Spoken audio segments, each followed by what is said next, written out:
Kamusta mga katropa? Nagbabalik na naman tayo. Eto nga, nakabili tayo ng kuhol sa palengke. Bukas pa natin to iluluto. Papadumihin muna natin. Kailangan kinabukasan muna.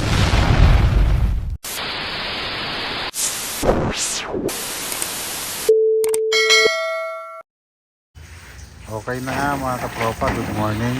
At iluluto na nga natin tong kuhol na nabili natin kahapon. Ayan, ugasan natin maigi.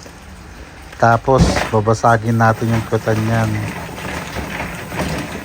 Tanggalin natin yung dumi sa may ipwet, yung parang buha-buhangin. Okay na nga mga katropa, tanggal na natin yung dumi sa puwet. Susunod natin gagawin is gigisa na tayo. Ayan, papainit tayo ng mantika. Ayan, bawang.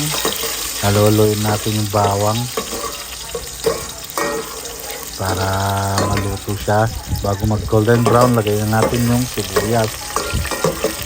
Haluluin din natin para maluto agad. Even ito pakaluto. And then ito nga, ilagay natin yung kuhol natin. Kuhol. Ginataang kuhol pa lang ang gagawin natin ngayon mga katropa. Sana magustuhan nyo.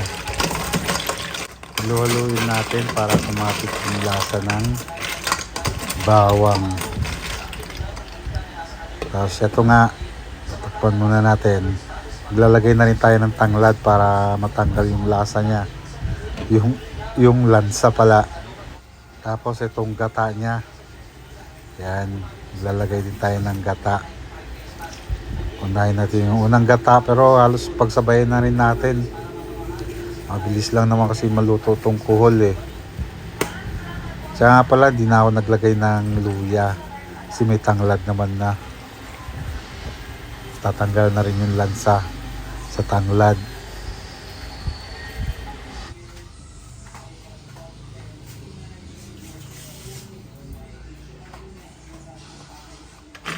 Halu-haluin ulit natin para lahat maluto, even yung pagkakaluto nila.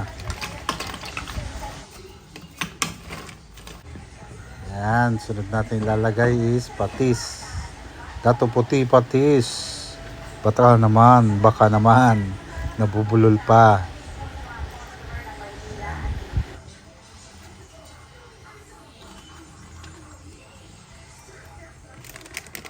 Siyempre, ang susunod natin, ang paboritong Maggi Magic Sarap.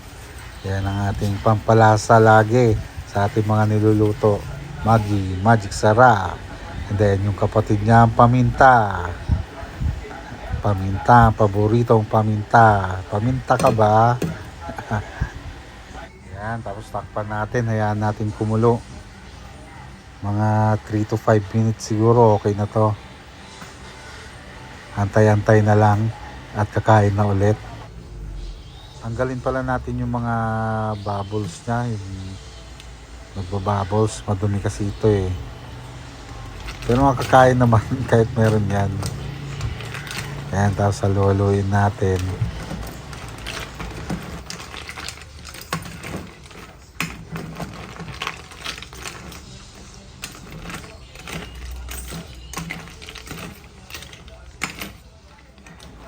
Yan, konti na lang, luto na. Haluhaluin ulit natin.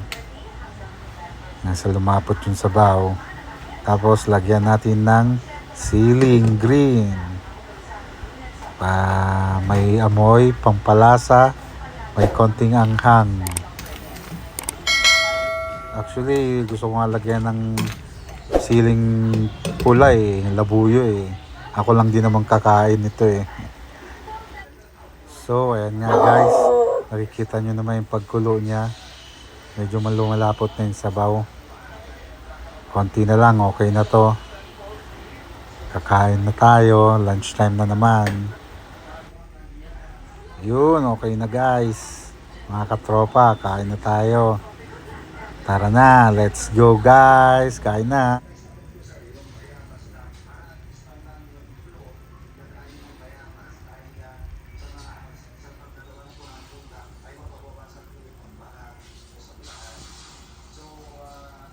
Okay mga katropa, see you sa next vlog ulit. Bye bye. Pa-support naman, don't forget to like and share mga katropa, pa-subscribe na rin.